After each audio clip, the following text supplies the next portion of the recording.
بسم اللہ الرحمن الرحیم۔ السلام علیکم۔ میرا آج کا عنوان ہے حمایت اسلام۔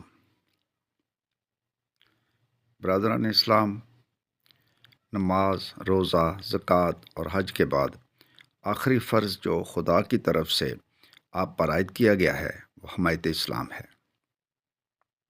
اگرچہ یہ ارکان اسلام میں سے نہیں ہے، مگر یہ اسلامی فرائض میں سے ایک اہم فرض ہے، اور قرآن و حدیث میں اس پر بہت زیادہ زور دیا گیا ہے۔ حمایت اسلام کیا چیز ہے اور کیوں فرض کی گئی ہے، اس کو آپ ایک مثال سے بآسانی سمجھ سکتے ہیں۔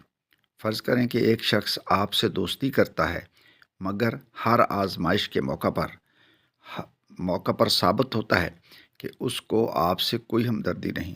وہ آپ کے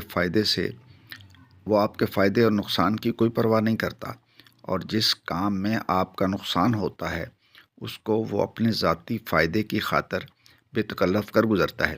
جس کام میں آپ کا فائدہ ہوتا ہے اس میں آپ کا ساتھ دینے سے وہ صرف اس لیے پرہیز کرتا ہے کہ اس میں خود اس کا کوئی فائدہ نہیں۔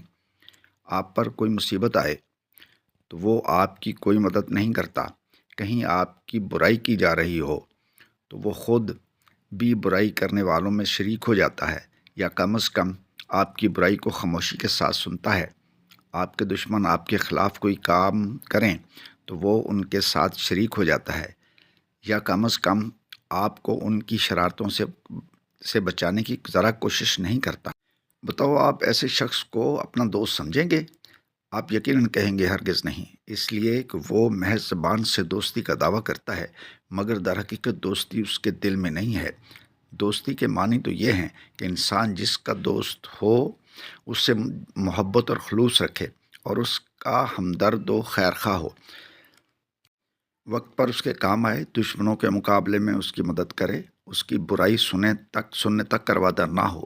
جب یہ بات اس میں نہیں تو وہ منافق ہے، اس کا دوستی کا دعویٰ جھوٹا ہے۔ اسی مثال پر قیاس کر لیں کہ جب آپ مسلمان ہونے کا دعویٰ کرتے ہیں تو آپ پر کیا فرض عائد ہوتا ہے۔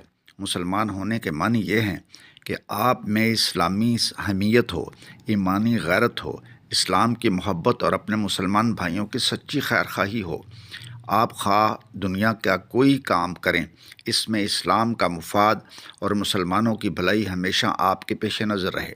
اپنے ذاتی فائدے کی خاطر یا اپنے کسی ذاتی نقصان سے بچنے کی خاطر آپ سے کبھی کوئی ایسی حرکت سرزد نہ ہو جو اسلام کے مقاصد اور مسلمانوں کی فلاح کے خلاف ہو، اور ہر اس کام میں دل اور جان اور مال سے حصہ لیں جو اسلام اور مسلمانوں کے لیے مفید ہو، اور ہر اس کام سے الگ رہیں جو اسلام اور مسلمانوں کے لیے نقصان دہ ہو۔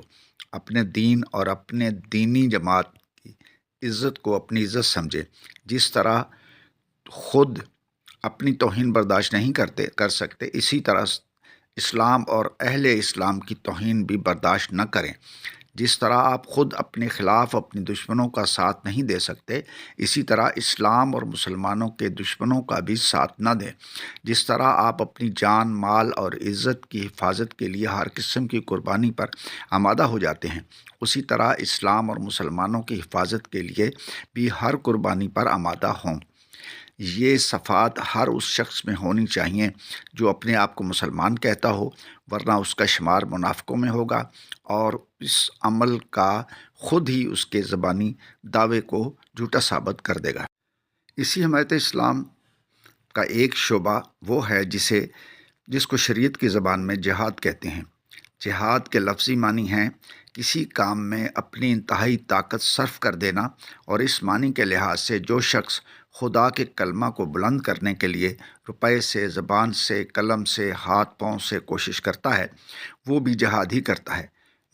مگر خاص طور پر جہاد کا لفظ اس جنگ کے لیے استعمال کیا گیا ہے جو تمام دنیوی اغراض سے پاک ہو کر محض خدا کے لیے اسلام کے دشمنوں سے کی جائے۔